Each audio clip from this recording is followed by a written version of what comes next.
Solo para confirmar si tengo un audio y se ve la presentación. Sí, perfecto. Ok, chévere. Ok. Bueno, hoy nos toca entonces un tema bastante común y creo que un tema que a veces lo pasamos por alto como es la migraña, ¿no?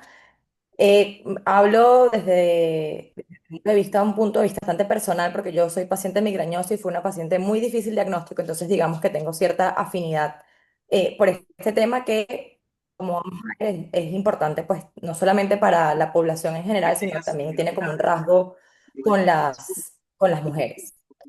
Vamos a trazarnos unos objetivos antes de entrar en materia. Vamos a hablar un poquito acerca de la biología y el impacto clínico que tiene la migraña en nuestra sociedad. Vamos a explicar cuál es esa fisiopatología y si tiene o no tiene relación con nuestros cambios hormonales, describir cuáles son estos criterios diagnósticos y pues analizar cuáles son las terapéuticas disponibles, que es lo que más le importa pues a la paciente migrañosa.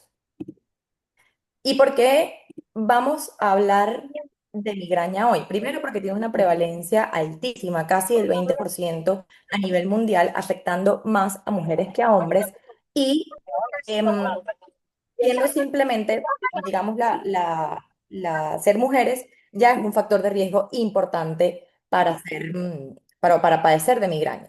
Su prevalencia es 3 veces mayor en las mujeres y en los hombres, y su edad va en aumento. Es decir, puede que una paciente no sea migrañosa en la edad de la niñez y la adultez perdón, y la adolescencia, pero ya en la adultez se convierte en una paciente con migraña.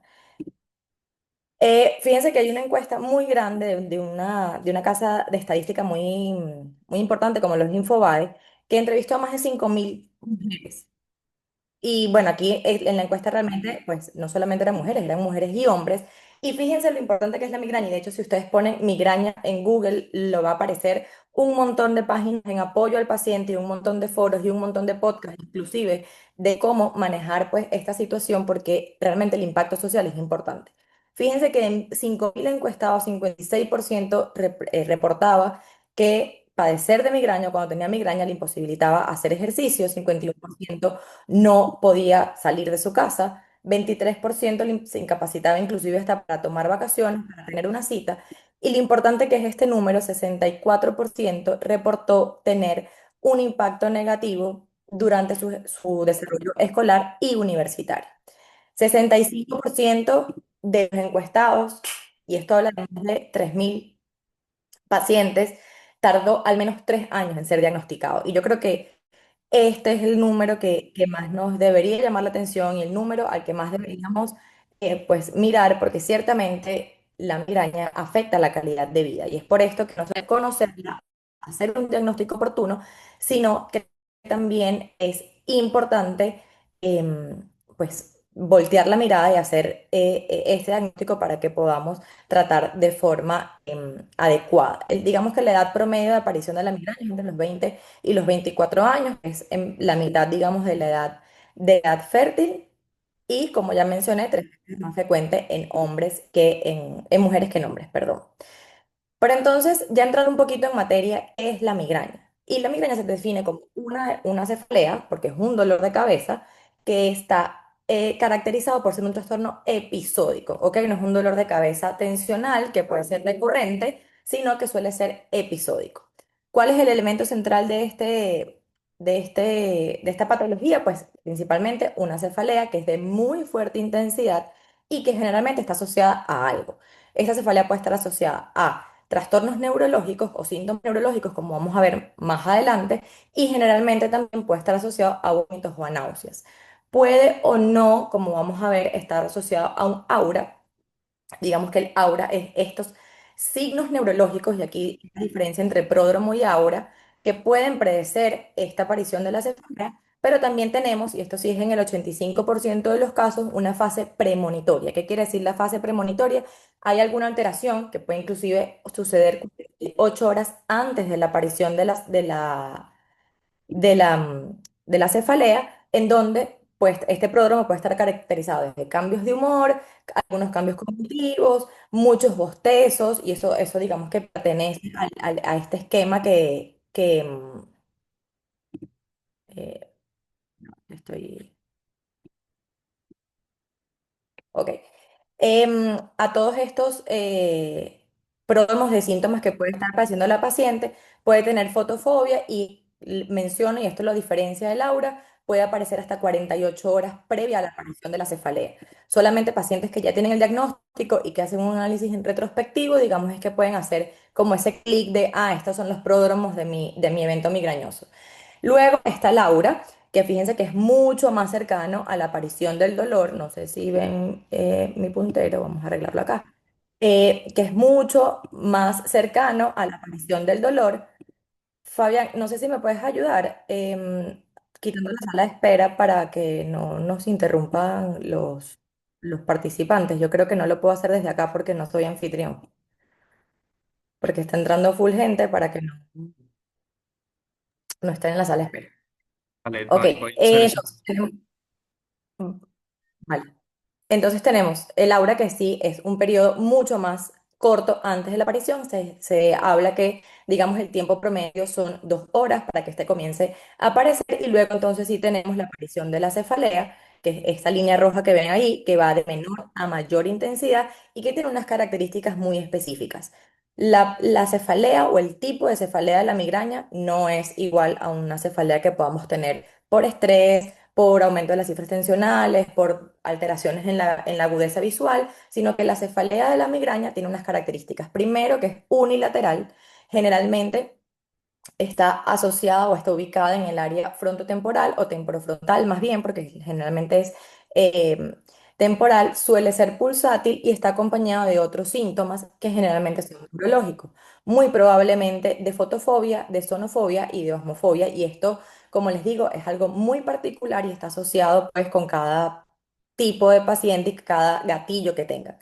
El aura puede ser desencadenada o no por algunos gatillos o algunos triggers, como le llama la literatura, y estos gatillos los va a determinar el paciente. No son iguales para cada persona ni son estandarizados universales. Uno de los gatillos más comunes puede ser el chocolate, pueden ser las harinas o las comidas procesadas. Hay otros pacientes que son muy sensibles a ciertas bebidas alcohólicas, como el vino, por ejemplo, el vino tinto tiene, los taninos del vino tienen alta sensibilidad para, para que la paciente desarrolle migraña y posteriormente a que va a la cefalea, que como les dije es como una curva gaussiana, ya en esta fase de recuperación, pues la paciente generalmente tiene también unos estigmas de este dolor de cabeza, que fue tan fuerte que pues queda con este, digamos, latigazo posterior a la cefalea, en donde tenemos fatiga, la paciente está muy cansada, esto es un dolor que es agotador realmente, puede quedar con cambios cognitivos, que es generalmente alteración en la agudeza visual o auditiva, y puede también quedar con dolor muscular y con una especie se habla en algunas literaturas de dolor a la sensibilidad, es decir, al momento de tocar el área donde estaba pues presente el dolor. Sabiendo esto, entonces vamos ahora a clasificar la migraña antes de entrar en la parte de la fisiopatología, porque es principalmente entender cómo la clasificamos. Aquí cambia un poquito el orden de las cosas, cómo la clasificamos para entonces entender por qué la fisiopatología es como es y por qué la clasificamos como la clasificamos. Inicialmente, toda esta clasificación sale de la Sociedad Internacional de Clasificación de Trastornos de Cefalea, por los códigos QR que están en el extremo superior derecho de la pantalla. Pueden acceder a los links que los llevan a las diferentes literaturas utilizadas. Y pues esta sociedad, que es la ICHD, en su actualización número 3 que realmente no es tan reciente, pero no han habido más, posterior a esta, lo clasifica inicialmente en una migraña sin aura. Si nos vamos a la curva anterior que les había evaluado, pues es esta migraña que puede tener pródromo, porque puedes tener síntomas 72, 48 horas antes de la cefalea, pero esas horas antes no. Y esto es este trastorno de dolor, de cefalea de fuerte intensidad, con crisis que pueden durar de 4 a 72 horas, partiendo que en la hora, a partir de las 72 horas, se considera un estatus migrañoso que ya requiere pues, atención hospitalaria generalmente.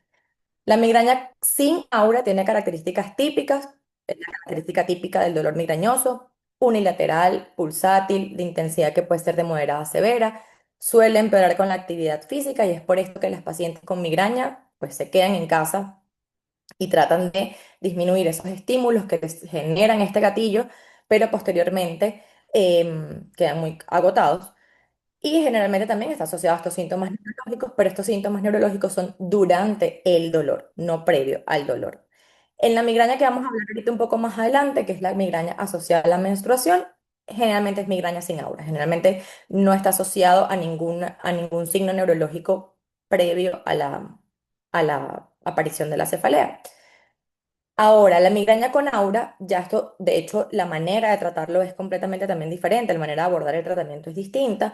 Esta migraña ya tiene síntomas neurológicos que son focales, tiene tres características específicas, son focales, son transitorios y son reversibles, que esto es lo que más nos interesa con nuestra paciente, que se asustan. Yo tenía pacientes que sienten que le va a dar un evento cerebrovascular y no le está dando un evento cerebrovascular, sino que es que van a tener un episodio migrañoso. Esto se aprende a identificar con el tiempo. Al principio las pacientes son muy aprensivas con respecto a la aparición de estos síntomas. ¿Y cuáles son estas manifestaciones posibles? Les recuerdo que suelen aparecer 2 horas es el promedio, algunos menos, pero estas 2 horas, estas alteraciones visuales, pues generalmente son las primeras, ya vamos a ver por qué, por la fisiopatología son las primeras que aparecen, pero también hay pacientes con alteraciones sensitivas, alteraciones cuando se altera el área de Wernicke, pueden tener alteraciones del habla, del lenguaje, motoras como marcha táxica y algunas retinianas, y hay algunas estrategias que utilizan los neurólogos para poder identificar si esa aura realmente era por una alteración propia de la migraña o es que la paciente está padeciendo de alguna otra cosa mientras le está doliendo la cabeza y pues hay tablas, así como existe la tabla de Snell en oftalmología, los neurólogos se apoyan muchísimo de estas, por ejemplo, tabla de aura visual, que como les digo es la más frecuente de todas, y donde la paciente si no sabe describir qué síntoma neurológico está teniendo con respecto a la agudeza visual, pues es básicamente ubicar en esta tabla cómo vería ella esta imagen de dos globos aerostáticos y en base a esto, pues esto tiene una conclusión, un índice posterior en donde se diagnostica o se determina que esta paciente está teniendo una migraña con aura y específicamente con síntomas visuales neurológicos. Ahora, ya vamos a ver por qué, pero se empieza a hablar en 1972 de una clasificación de una migraña asociada a los estrógenos. ¿Por qué? Porque como ya les dije, la prevalencia entre mujeres y hombres es notablemente mayor en mujeres que en hombres, 3:1, y muchas de estas pacientes referían aumento de la migraña cuando estaban cerca a tener la menstruación. Entonces, dentro de la clasificación, esto se incluye, como les dije, esta Asociación Internacional de Clasificación de las Cefaleas tiene 3 ediciones y en su tercera edición es que incluye a la migraña asociada a la menstruación y esto lo incluye en migrañas con aura o sin aura, sin ninguna característica distinta a las que acabo de mencionar y se habla de las fluctuaciones de estrógeno durante el ciclo menstrual o inclusive durante la vida fértil de la mujer pueden predisponer o no a tener un episodio migrañoso. Las causas fisiológicas que ocurren o que causan esta disminución de estrógenos es la menstruación, el embarazo, el posparto y por supuesto la peri y posmenopausia, inclusive la menopausia per se. Se puede dividir esto como causas intrínsecas o fisiológicas y algunas causas extrínsecas o exógenas, que es la utilización de anticonceptivos combinados que tienen estrógeno y progesterona, la terapia de reemplazo hormonal y alguna terapia de reproducción asistida si estamos en algún tratamiento de fertilidad. Como lo vemos acá, la línea amarilla o la curva amarilla representa pues ese comportamiento de los estrógenos durante el ciclo menstrual, fíjense que al inicio del ciclo menstrual hay una disminución considerable de los estrógenos para luego ir aumentando progresivamente y alcanzar su pico máximo en la ovulación y previo a la fase lútea. Comienza a disminuir un poco ya cuando entramos en esta fase para posteriormente tener una caída abrupta cerca del día 27-28 y luego esto pues obviamente vuelve a suceder. Como les dije, es súper viejo hablar de migraña asociada a la menstruación. La primer artículo registrado fue en 1972, donde pues los autores de este trabajo, Somerville, que es, digamos, el pionero en toda esta investigación de migraña y estrógeno, comienza a preguntarse por qué estas pacientes tenían este comportamiento. Y su manera de asociarlo fue primero una encuesta, en donde ahí entonces determinó que estas pacientes definitivamente el dolor venía cuando había disminución de los estrógenos y posteriormente hizo una administración intramuscular de valerato de estradiol a estas pacientes que le reportaban esta migraña premenstrual inclusive menstrual. ¿Cuáles fueron los resultados del estudio? Pues bueno, que obviamente en algunos pacientes hubo un retraso de la aparición de los síntomas y en algunos desapareció. Limitantes de este estudio es que fue muy corto, fueron 6 pacientes, y nada más las que pudo pues evaluar, pero digamos que fue este punto de partida para que todas las investigaciones comenzaran a decirnos, mira, no solamente es que es más frecuente en mujeres, sino que es más frecuente en mujeres en etapa menstrual. Y entonces, a partir de acá, dividimos la migraña asociada a menstruación en dos grandes grupos. La migraña menstrual pura y la migraña asociada a la menstruación. La migraña menstrual pura, esto es, digamos, es algo, un purismo semántico en cómo clasificar a nuestra paciente, pero el manejo es prácticamente el mismo.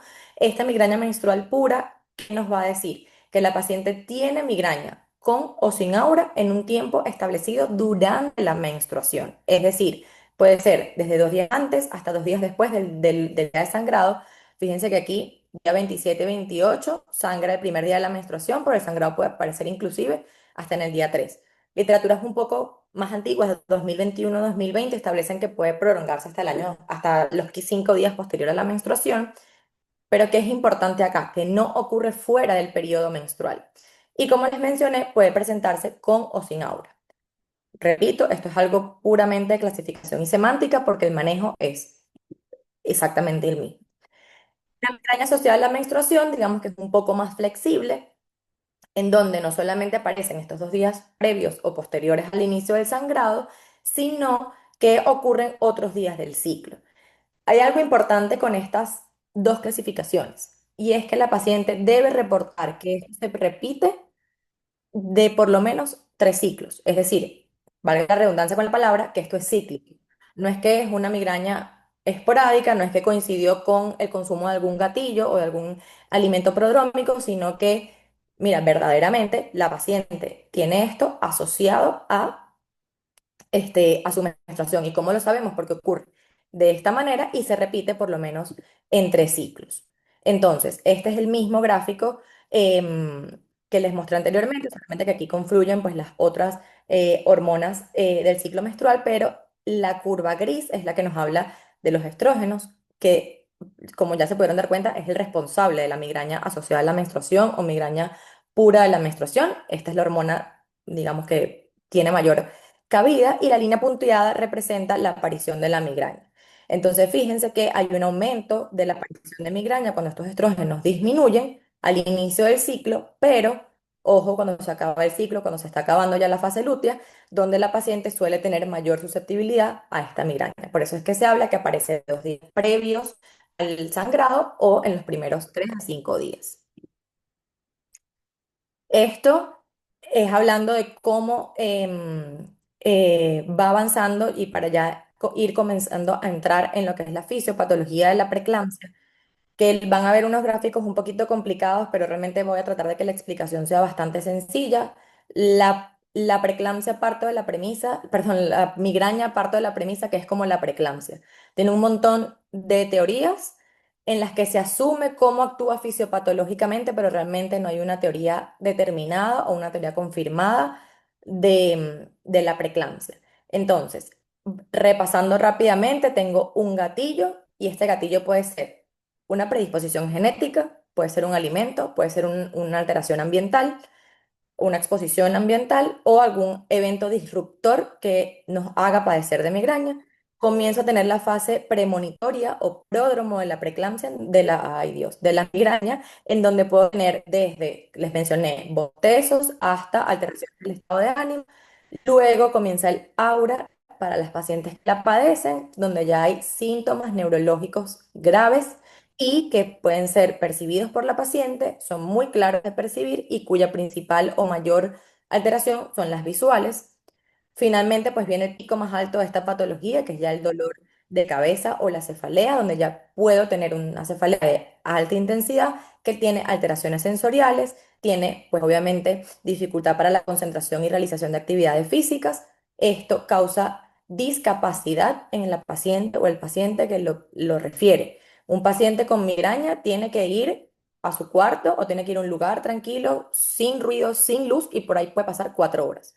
Por lo tanto, que si esto es un adolescente, si es una paciente en la universidad, va a dejar de ir a clases, va a dejar de trabajar, va a dejar de producir, va a dejar de cuidar a sus hijos solo por tener migraña. Y finalmente, el pródromo o postpródromo, mejor dicho, que está asociado a lo que se llama una resaca migrañosa, si lo refiere la literatura, en donde pues el paciente se siente agotado, se siente cansado, tiene hipersensibilidad en el lugar donde tuvo el dolor, el lugar de la cabeza donde tuvo el dolor, y esto puede estar acompañado en algunos casos de síntomas neurológicos también, generalmente las mismas alteraciones visuales en menor intensidad. Y esto se repite posteriormente. Pero entonces, ¿por qué pasa y por qué pasa la migraña? La teoría más aceptada es la onda de despolarización neuronal de Leao, que fue pues, el científico que lo describió, y esto no es más que una despolarización neuronal o una descarga neuronal que va a hacer de forma paulatina desde las áreas más posteriores de la corteza cerebral hasta las áreas más anteriores. Esto se habla y digamos que tiene mayor cabida en estas pacientes que tienen aura, o se empezó a investigar de forma retrospectiva por allí, porque las áreas del cerebro afectadas, si nos vamos desde lo más occipital hasta lo más frontal, coinciden con la aparición de los síntomas del aura migrañosa. Les hablé que el síntoma más común son las alteraciones visuales y el área visual de la corteza cerebral se encuentra en la región más occipital en comparación con las demás. Esto, a medida que avanza, esta ola migrañosa o esta descarga cortical va a llegar un momento que va a inmiscuir al tallo cerebral y a un ganglio nervioso muy importante como es el ganglio del trigémino, que está altamente relacionado con la fisiopatología de la migraña. Y es por esto que, digamos, inicialmente empezamos con un pródromo, posteriormente con con un aura, y finalmente entonces, ya cuando estamos en este punto, que la ola de depresión, de descarga neuronal ya pasó, entonces nos vamos a ver acá. Fíjense que si lo vemos en una forma un poco más animada, empiezo con mi corteza o mi área visual que empieza a afectarse porque tengo descargas neuronales subsiguientes, y aquí parto para decirles que em, estas descargas neuronales, como son al azar y como no vienen desencadenadas por ninguna, digamos, comando cerebral previo, lo que van a desencadenar es una ola inflamatoria, y esta ola inflamatoria va a desencadenar dolor, como lo vamos a ver ahorita. Pero entonces, si yo tengo esta ola de descarga o de despolarización, como debería decirse, despolarización neuronal, yo voy desde mi área más posterior, que es el área visual, luego voy hacia el área del lenguaje, que sería el segundo síntoma más frecuente neuronal del aura, y finalmente al área sensitiva de la corteza cerebral, que pues es la que me limita o la que me altera la concentración, el aprendizaje y toda digamos, esta limitación que puede tener la migraña.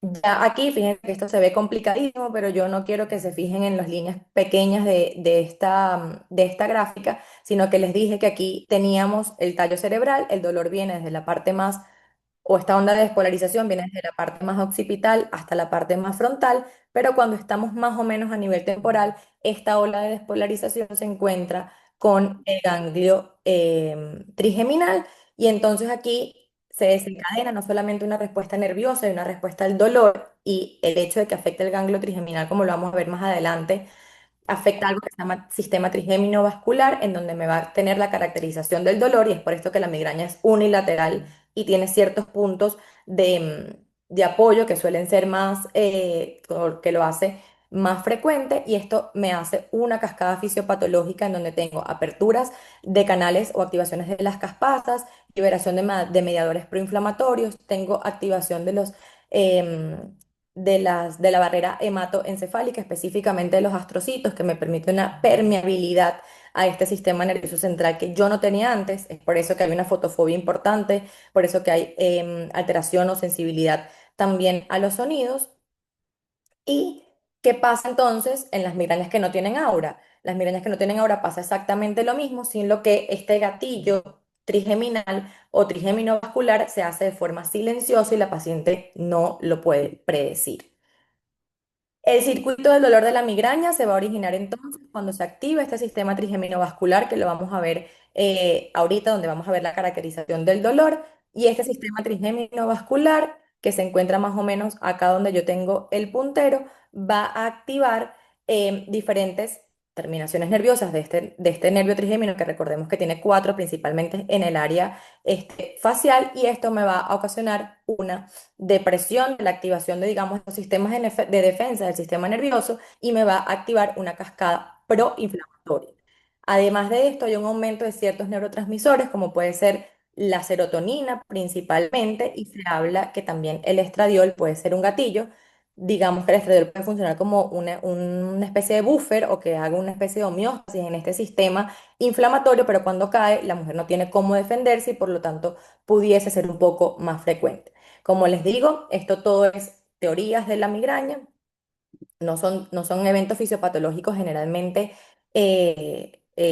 determinantes, pero fíjense que yo tengo primero una isquemia focal transitoria, y esta isquemia focal transitoria viene acompañada de un gatillo. Mi gatillo, ya sea la disminución de estrógenos, el alimento, el factor ambiental, genera esta onda de despolarización que va de occipital a frontal, se desencadena una cascada inflamatoria y yo aquí extravaso proteínas, proteínas proinflamatorias, aumento la permeabilidad astrocitaria de la barrera hematoencefálica y esto me genera una transmisión nerviosa en este nervio trigémino que me va a desencadenar el dolor. Este dolor está dado por un estímulo sensitivo, principalmente por el nervio trigémino, y posteriormente lo que me va a desencadenar o va a tener también como consecuencia una hipoperfusión cerebral. Este sistema trigeminovascular lo que me va a explicar, o digamos que de ahí dieron varias respuestas, a que yo tengo mi ganglio del nervio trigémino y tengo tres zonas particularmente que pueden ser afectadas, que es la oftálmica, la maxilar y la mandibular, dado por sus tres ramas principales. Es por esto que estos son o la ubicación del dolor más frecuente de las migrañas, inicialmente en la zona, digamos, frontal y oftálmica, que es una de las más frecuentes. Es por esto que las alteraciones son principalmente visuales y digamos que el nervio trigémino o este par craneal tiene también, está muy vascularizado y es por esto que se habla de esta vasodilatación potente y esta extravasación de proteínas asociadas pues a la alteración de este nervio. En el papel de los estrógenos como tal, ¿qué hacen o cómo empeoran esta fisiopatología? Pues básicamente, como les digo, hay estudios que sugieren que el estradiol específicamente funciona como una especie de buffer o como una especie de ecualizador de este ambiente proinflamatorio, y cuando la mujer se enfrenta a estos cambios hormonales caracterizados por disminución de estrógenos, em, esto pudiese desencadenar o ser este gatillo que desencadena el dolor y además no tenemos este ambiente antiinflamatorio que pudiese suscitarse con niveles normales, porque aquí no estamos hablando tampoco de un aumento de los niveles de estrógeno que también pueden ocasionar eventos migrañosos, sino digamos cuando se mantiene sobre niveles normales. ¿Por qué le pasa a unas mujeres sí y a unas mujeres no? Pues porque también, para complicarnos un poco más la vida, hay unas teorías genéticas de la expresión de la migraña, en donde hay algunos genes que se expresan en ciertas pacientes y otras pacientes no, sobre todo los genes de las caspasas, de expresión de las caspasas, que es una proteína proinflamatoria, y los genes de expresión de la calcitonina, que también se expresa cuando hay esta vasodilatación nerviosa. El estrógeno también no solamente influye en la fisiopatología de la preeclampsia, sino que también nos va a influir en la sensibilidad que tiene la paciente sobre el dolor. Una paciente con niveles de estrógeno normales actúa el dolor, digamos, con su escala habitual, pero cuando esto se altera, digamos que se puede hacer más sensible o se hace sensible a estímulos que previamente no era. Y esto va desde tener menor percepción del dolor a que le dé dolor a algún gatillo que no le daba previamente. También les dije que la serotonina funcionaba también como, digamos, especie de ecualizador de esta escala proinflamatoria, y los estrógenos modulan la serotonina. Como saben, las mujeres tenemos cambios de humor durante nuestro ciclo menstrual y esto va, pues, digamos, de la mano con esto. ¿Cómo hacemos el diagnóstico de una paciente con migraña? El diagnóstico es netamente clínico. Lamentablemente, el gol estándar no es meter a una paciente en una cámara de resonancia magnética para determinar cómo tiene el dolor. Y fíjate que estudios o escuelas de neurología americana, o el Colegio de Neurología Americano, mejor dicho, tiene una escala que tú se la entregas a la paciente. Cuando la paciente llega y te dice cuáles son las características de su dolor y tú comienzas a sospechar que esto puede ir por la línea de la migraña, se les entrega una hoja en donde la paciente tiene la fecha, y estos son de 1 a 31 días del mes. Ella va a ir marcando con X cuándo apareció el dolor, si en la mañana, en la tarde o en la noche. Va a caracterizar el dolor por 0 si no tiene dolor, o 3 si es un dolor, el peor dolor que ha dolido, que ha sentido en su vida. ¿Me escuchan? Ok. Sí, Ajá. sí, Y finalmente, eh, si tomo o sí, no sí se tomo escucha. alguna. Gracias. Si tomó o no tomó alguna medicación, en cuánto tomó esta medicación, y fíjense que tiene una escala para marcar si esto está asociado a la menstruación. Cuando la paciente vuelve esto posterior al mes, pues ya tenemos un diagnóstico más claro, o digamos podemos establecer de forma más clara si está asociado o no a la menstruación y si se trata realmente de una migraña o no. El diagnóstico de la migraña asociado a estrógeno lo vamos a resolver contestando, o que la paciente nos conteste ciertas preguntas, más allá del calendario que acabamos de pasar. Si está asociado a los estrógenos, vamos a resolverlo si tiene estos factores endógenos que les dije: menstruación, ovulación, embarazo, posparto o posmenopausia, y preguntarle a la paciente si esta migraña está asociada a estos días del mes y cuánto le dura, y si está asociado o no a toma de anticonceptivos combinados, y sobre todo en qué día sucede, porque si la paciente toma anticonceptivos combinados de 28 días, por ejemplo, la migraña suele aparecer en los 4 días, en la última semana de placebo, y suele mejorar cuando están los otros días de la caja de anticoncepción. Entonces, importancia aquí, la anamnesis. La migraña es una patología de diagnóstico clínico netamente. Vamos a saber si la paciente tiene migraña o no, interrogándola de forma adecuada. Y recordando que esto no es solamente, la que está asociada a estrógeno, no es solamente una migraña que ocurre de forma esporádica, sino que tiene que repetirse por lo menos en 2 o 3 ciclos de forma consecutiva e ininterrumpida para yo poder decir que está asociada a la menstruación. Ya entrando pues en la parte final de este conversatorio, ¿cómo vamos a tratar la migraña? Vamos a dividirla en si tiene aura o no tiene aura, porque digamos que el inicio del tratamiento cambia un poco, partiendo de la premisa que la migraña asociada a la menstruación se va a tratar como toda migraña sin aura, ¿ok? Vamos a ir como en una escalerita, vamos a ir de menos a más. Lo primero son cambios en el estilo de vida, lo segundo es una terapia analgésica con analgésicos de venta libre, y finalmente una medicación con prescripción, que no necesariamente tiene que ser prescripción de que necesitamos un recipe para ir a la farmacia, sino que digamos que tiene que ser indicado por un facultativo. ¿Cuáles son los cambios en el estilo de vida? Pues tenemos que reducir los desencadenantes conocidos, tenemos que mantener esas rutinas regulares de alimentación, sueño y ejercicio que mantiene el paciente. La hidratación es bastante importante. Este reporte o este diario de síntomas nos va a servir para saber qué estaba haciendo la paciente cuando tenía ese dolor, porque es muy fácil decir, tienes que tener un gatillo. Los pacientes migrañosos no sabemos cuál es el gatillo hasta 5 años después de que padecemos de migraña, entonces es importante anotarlo. Hoy me duele la cabeza y hoy desayuné esto, merendé esto, almorcé esto, hice ejercicio, fui al trabajo, no fui al trabajo, dormí o no dormí. Y una vez que se hagan los ajustes en este cambio de estilo de vida y nos manejemos con analgésicos de venta libre, es que podemos pasar entonces a otro tipo de fármacos. Lo primero son los analgésicos de venta libre: acetaminofén o ibuprofeno, o AINES. Digamos que el acetaminofén o paracetamol puede ser la primera línea. La dosis va a depender de la intensidad del dolor y la periodicidad que venga dada, sin alcanzar las dosis máximas de cada medicamento. Y la terapia combinada puede ir por varios medicamentos de acuerdo a la disponibilidad, costos y patologías que tenga o no tenga pues la paciente.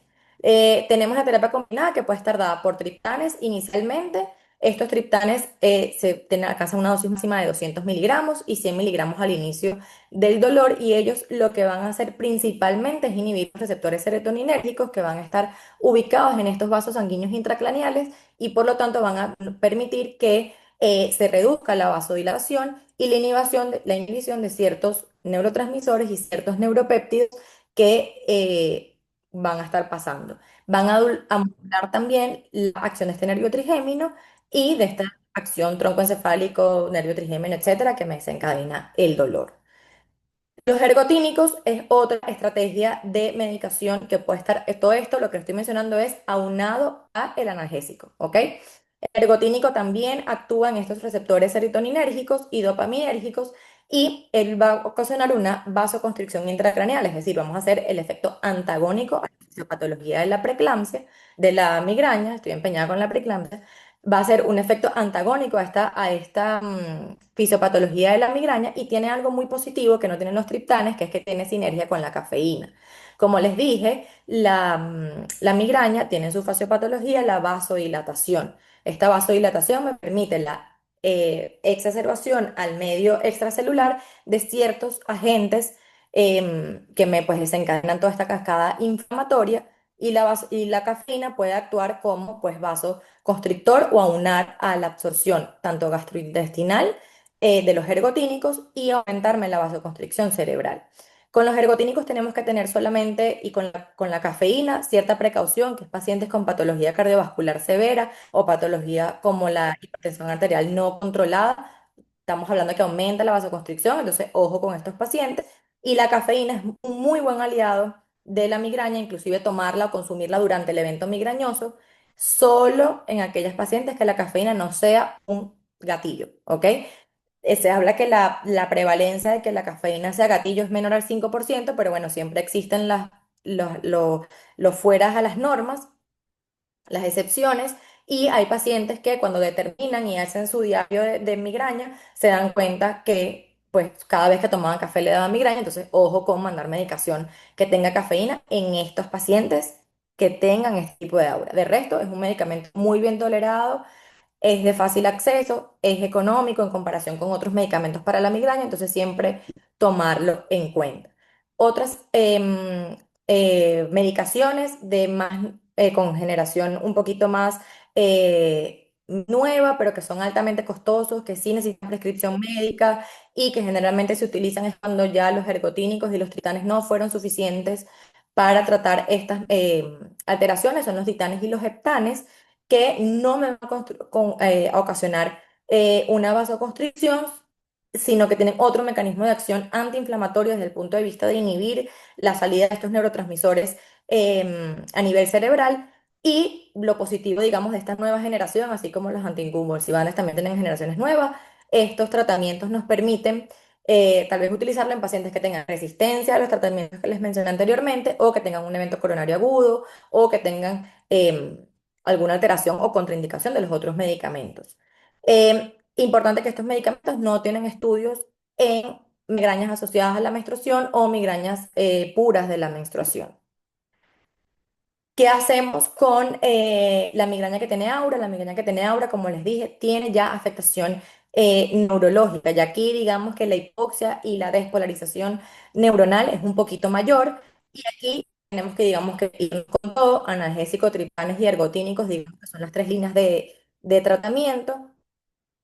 Y aquí, no, obviamente por tener una migraña o un episodio de migraña con aura, no lo vamos a tratar de esta manera, pero ya cuando tenemos más de 4 ataques migrañosos al mes, que eso hablamos de prácticamente un ataque semanal, o que genera una discapacidad significativa, pues tenemos que irnos con tratamientos mayores, donde no solamente vamos a tener, digamos, el tratamiento agudo, que es lo que le acabo de mencionar, sino que tenemos que irnos con tratamientos preventivos o a más largo plazo, como lo pueden ser los beta bloqueantes, los antiepilépticos, antidepresivos tricíclicos y bloqueadores del gen expresor de procalcitonina.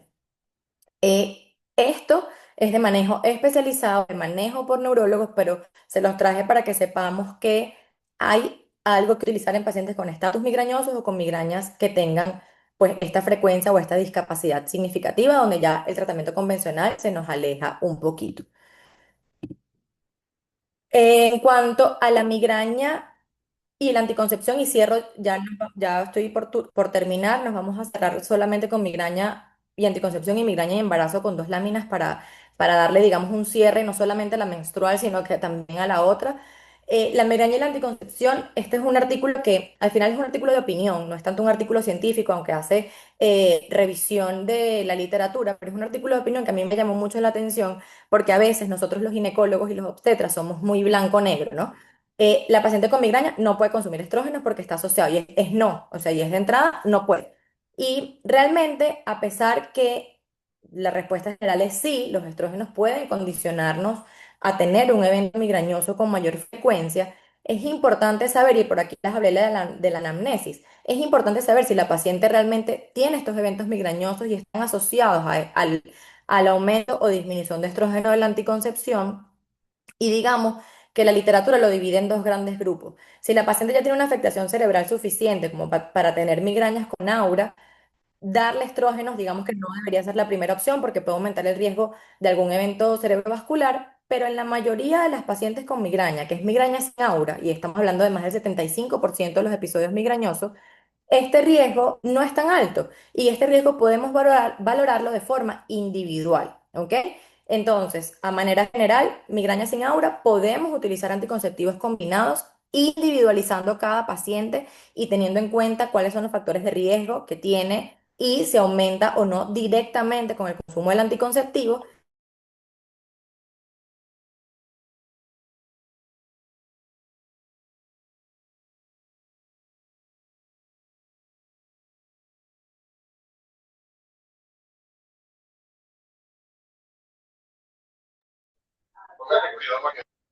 Doctora, bueno, creo que la doctora está teniendo un tema técnico con el internet. Vamos a esperar unos minutos. Gracias, Fabián.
Sí, doctora Suja y doctora Elsa, estamos esperando porque creemos que eh, la doctora Estefanía está teniendo un inconveniente con su internet. Ya me estoy comunicando con ella para ver en cuánto tiempo podemos retomar. Esperemos que sean solo unos minutos para darle cierre a la charla. Y bueno, agradecemos infinitamente su Hola, paciencia. volví. Aquí está la doctora de nuevo, perfecto. Se me fue la luz, perdónenme. Eh, Ay, Imposible de evitar. Ya voy a compartir pantalla otra vez. son cosas que pasan, estamos en vivo. Más bien, gracias por Sí, hacer el ya esfuerzo, voy a... doctora, de seguir. Y gracias a todos también, bueno, por mantenerse aquí conectados, que somos más de 100 personas.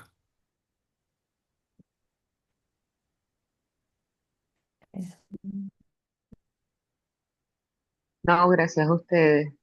Buenísimo. Ok, vale. Bueno, ya para terminar, como les iba mencionando, la migraña durante la gestación puede tener mejoría durante el... Si en algunas pacientes tiene, digamos, agravamiento de esta crisis, es durante el primer trimestre, pero ya en el segundo y el tercero suele mejorar, sobre todo las que tienen migraña sin aura, pero los cambios... estos cambios hormonales de este primer trimestre son los que más nos pueden echar un poquito de broma.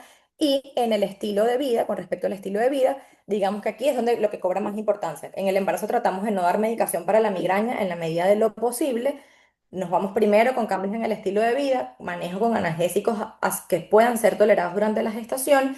Y finalmente, si tuviésemos que utilizar alguna medicación, bueno, preferiríamos los triptanes, aunque literatura más reciente sugiere inclusive que es mejor tratarla con beta bloqueantes que con triptanes. Entonces hay que ser bastante cuidadoso y hacer un manejo interdisciplinario de la paciente con el embarazo y migraña. Y ya, entonces, para finalizar, unos puntos claves o unos key points que deberíamos llevarnos a casa: saber la definición de migraña, que es este dolor incapacitante de fuerte intensidad y que se divide en tipos, con o sin mancha, y menstrual, que puede ser pura o asociada a la menstruación, que la fisiopatología nos va a permitir entonces entender el porqué de esta afectación y el porqué de la aparición de los síntomas en orden secuencial. El tratamiento debe ser de cuando son migrañas agudas o apariciones agudas, debe ser escalonado, ir siempre por los cambios en el estilo de vida, los analgésicos de venta libre y finalmente pues con una medicación con prescripción. Mantener rutinas regulares y evitar los gatillos tiene que ser parte del tratamiento, y es por esto que es tan importante la recepción o del diario de esta migraña de esta paciente, y tener en cuenta que hay pacientes, no todas son iguales, no podemos tratar migraña de forma general, sino tratar pues todas las consideraciones especiales que puede tener, como el embarazo, alguna patología previa, si es o no es hipertensa, si tiene o no tiene alguna enfermedad, que esto nos va a permitir.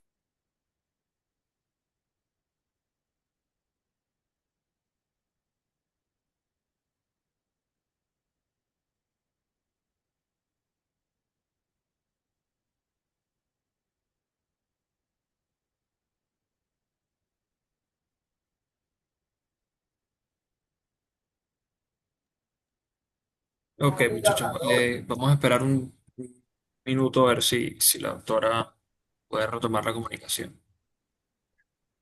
Les agradezco no por la paciencia.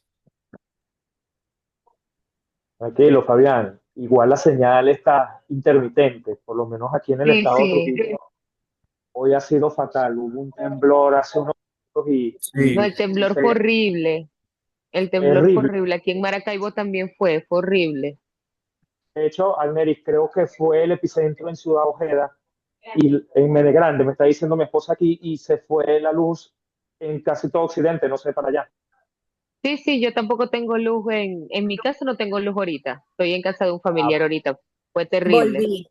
Nunca se me Ah, va la luz, hola. nunca se me va el internet, pero bueno, doctora, no se preocupe. son cosas que pasan, estamos en vivo, la ley de Murphy.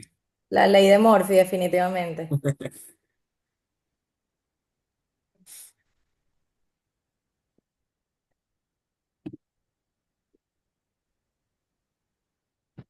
Bueno, no sé si ustedes tienen alguna pregunta.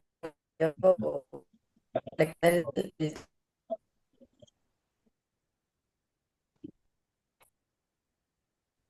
Y doctores, les voy a pedir que si tienen alguna pregunta, la dejen escrita por el chat y vamos a ir entonces leyéndolas una a una.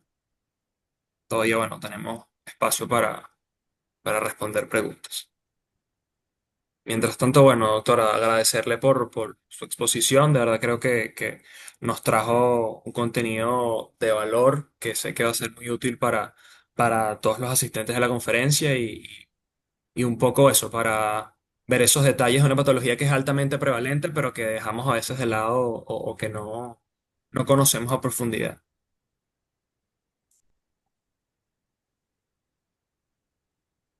Que aquí tenemos un doctor que nos hace la pregunta de ¿cuándo referir a la paciente al neurólogo? Bueno, fíjate que la pregunta es bastante interesante y es bastante importante, porque aquí el manejo interdisciplinario es, digamos, la pieza clave. El que debería hacer el diagnóstico de migraña es el neurólogo. Entonces, cuando ya tenemos una paciente que nos está refiriendo dolores de fuerte intensidad que no calman con analgésicos simples, que puede ser repetitivo y cíclico, yo creo que ese es el momento de referirla al neurólogo y que él haga el diagnóstico. Nosotros lo podemos hacer siempre. digamos, hay que adaptarnos nuestro contexto, ¿no? O sea, si estamos en una zona rural donde no hay neurólogo, bueno, apoyarnos de las estrategias clínicas que podamos tener para hacer el diagnóstico nosotros, pero siempre yo creo que el especialista es el que debería hacerlo y ya nosotros con conocimiento pues manejar un poco más la medicación, pero el diagnóstico de entrada el neurólogo es el que debería hacer. Perfecto. Bueno, por aquí tenemos eh, la doctora Carol. Bueno, felicita a la doctora Robles por este tema. Como dice, el manejo debe ser interdisciplinario, especialmente por parte del neurólogo, como bien comentaba la doctora Estefania. Eh, por acá nos hacen una pregunta sobre, bueno, qué tipo, eh, si existe algún tipo de clasificación con respecto a frecuencia, porque plantean si existe algún tipo de migraña ocasional. Sí, la migraña per se pudiera ser ocasional, la migraña sola, aislada, ¿ok? Recordemos que hay gatillos que son los que disparan o generan esta alteración. La que no debería ser ocasional es la migraña asociada a la menstruación o la migraña menstrual, que esta sí digamos que tiene como etiqueta que tiene que ser cíclica, en por lo menos 3 ciclos que mantenga la paciente, 3 ciclos menstruales.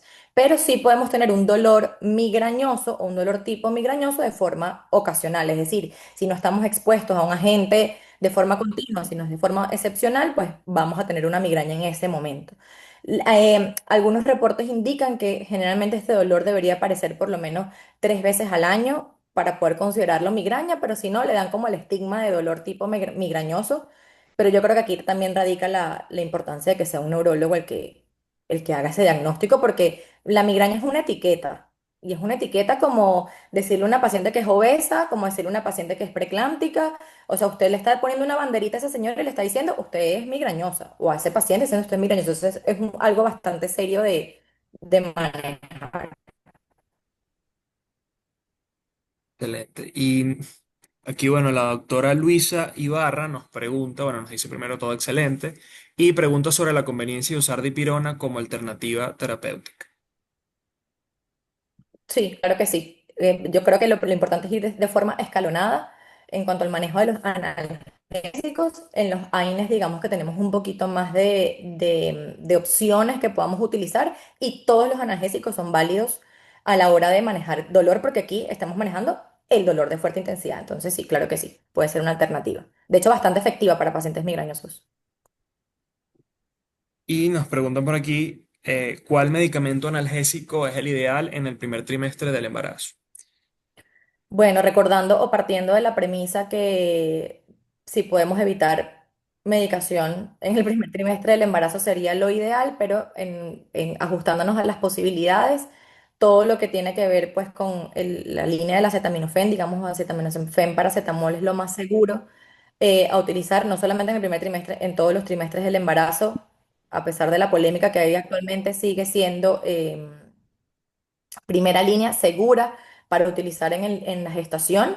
Así que, pues eso. Y los triptanes, en tal caso, en casos muy severos, pero eso sí debería ser consultado previamente con médicos. Los ergotínicos sí no se pueden utilizar durante la gestación. Son muy buenos en todas las etapas de la vida, excepto en la menstruación, porque causan una vasoconstricción no deseada y pues obviamente durante la gestación no debería utilizarse. Exacto, sí, en el embarazo. En la gestación sí tiene esa limitante con los ergotínicos. Sí. Perfecto, doctora. Por aquí nos pregunta la doctora Silvia Carrero sobre la migraña en perimenopausia.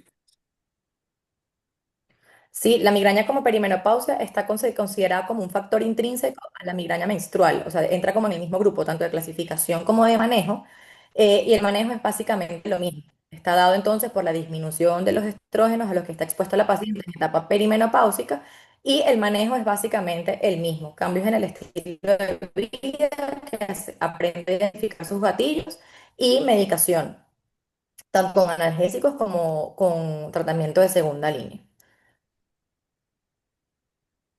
Y Aquí vamos hay a... una pregunta que la estoy leyendo de los vómitos.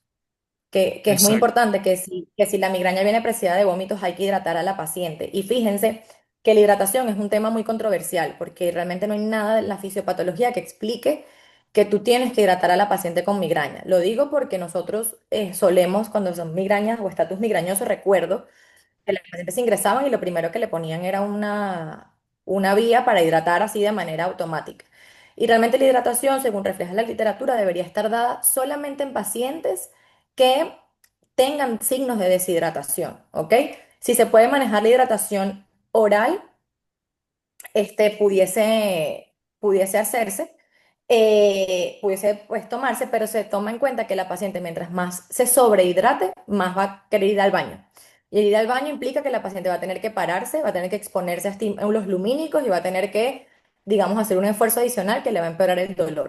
Entonces, partiendo de esta premisa, hidratación solamente a pacientes que estén con algún signo de deshidratación, leve, moderado o severo, y tratarla de acuerdo a cualquier deshidratación leve, moderada o severa. Tenemos dos preguntas más y con eso creo que podemos cerrar la actividad por el día, por la noche de hoy. La doctora Rosa Hernández pregunta si recomienda algún tipo de dieta a las mujeres con migraña, cuáles alimentos no son recomendados y si el glutamato monosódico es un gatillo.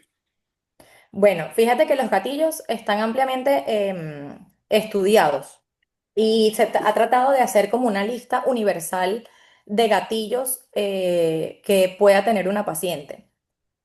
Y realmente no hay ninguna conclusión científica o no hay ninguna evidencia científica que nos diga em, qué gatillo es específico para cada paciente. El gatillo lo determina es de forma individual, es decir, no hay una lista extensa en donde yo le pueda entregar a la paciente una hojita y le diga le tengo que decir, no puedes comer chocolate, no puedes tomar café, no puedes tomar vino, no puedes tomar o algún alimento que contenga glutamato monosódico, utilizarlo como complemento de algunos alimentos, no puedes comer harinas, no puedes comer procesados, porque cada paciente tiene un gatillo que lo exacerba. Se parte de la premisa que todos medicamentos, que toda alimentación proinflamatoria, es decir, alimentos ultraprocesados, el alcohol, que generalmente el alcohol tiene un alto impacto, sobre todo porque ya tiene una permeabilidad de la barrera hematoencefálica, per se, por su fisiopatología, se tratan de evitar. Pero realmente, ¿cuál vas a evitar? El que sea justo de la paciente. Es por eso que, digamos, el diario de la migraña es mandatorio, porque la paciente no sabe cuáles son sus gatillos hasta que los vive. Hay estrategias de manejo, al igual que en pacientes con celiaquía, en donde tú mandas a restringir todo. Y bueno, nada de lo que pudiese ser considerado gatillo en la literatura, la señora lo puede consumir. Pero realmente esto no es lo más recomendado porque está exponiendo a la paciente a un estrés total de que, bueno, no puede prácticamente consumir nada. Y segundo, a que cuando empiezas a incorporar los medicamentos, los alimentos, puedes tener un efecto rebote considerable de la misma. Entonces, ¿qué hacer? Suena un poco arcaico para lo avanzado que está la ciencia, pero que la paciente tengo un diario, porque si a mí, y hablo en mi caso particular, para mí el chocolate es un gatillo de la migraña. Yo como más de 3 cuadritos de chocolate y tengo pródromo, aura, migraña, de librito. Ya yo sé a este punto de mi vida qué tipo de chocolate me lo desencadena, cuánto chocolate tengo que comer, etcétera. Pero yo le aseguro que imagínese que el chocolate fuese un alimento gatillo para toda la población. Nadie consumiera chocolate. Entonces, es como bastante individualizado con eso y las guías y los consensos internacionales se cuidan mucho de no hacer una guía, digamos, específica o mandatoria de alimentos.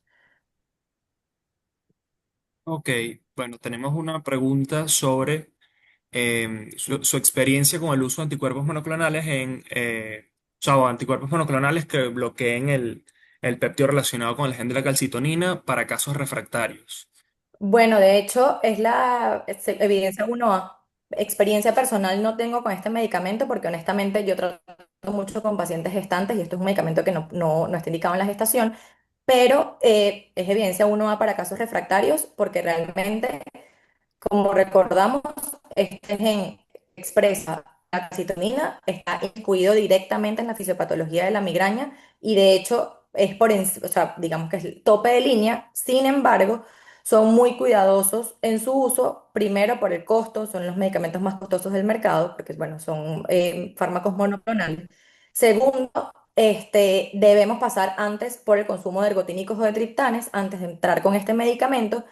Y pues finalmente algo que también es positivo, que se puede utilizar en pacientes que tengan antecedentes de eventos coronarios o vasoconstricción, etcétera, que digamos que nos alivia por ahí la salida en estos pacientes que no pueden consumir medicamentos previos.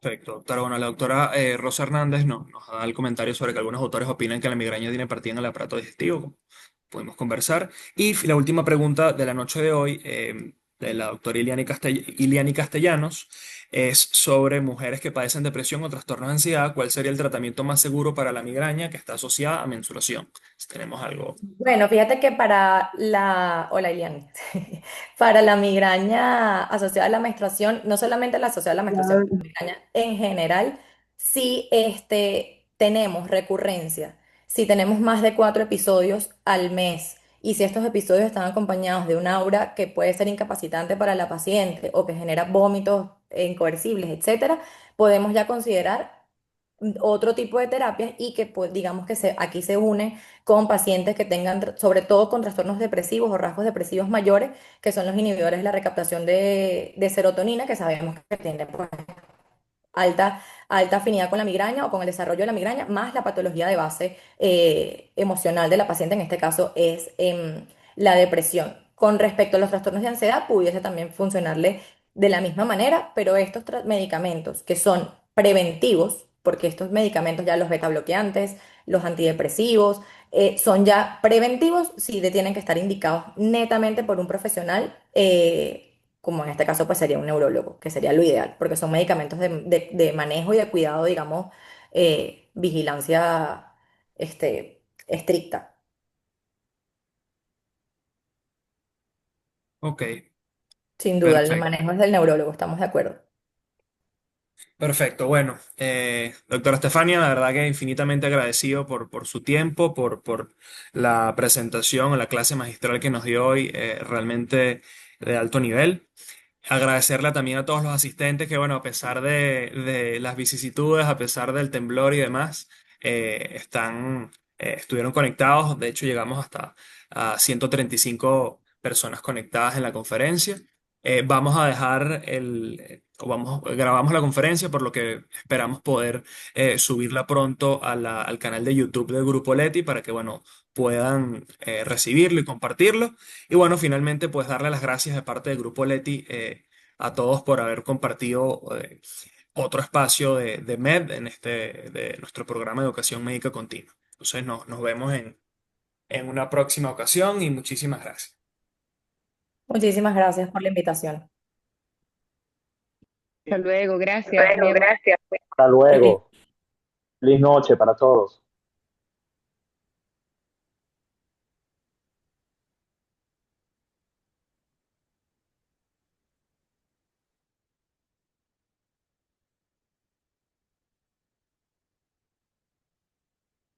Mm.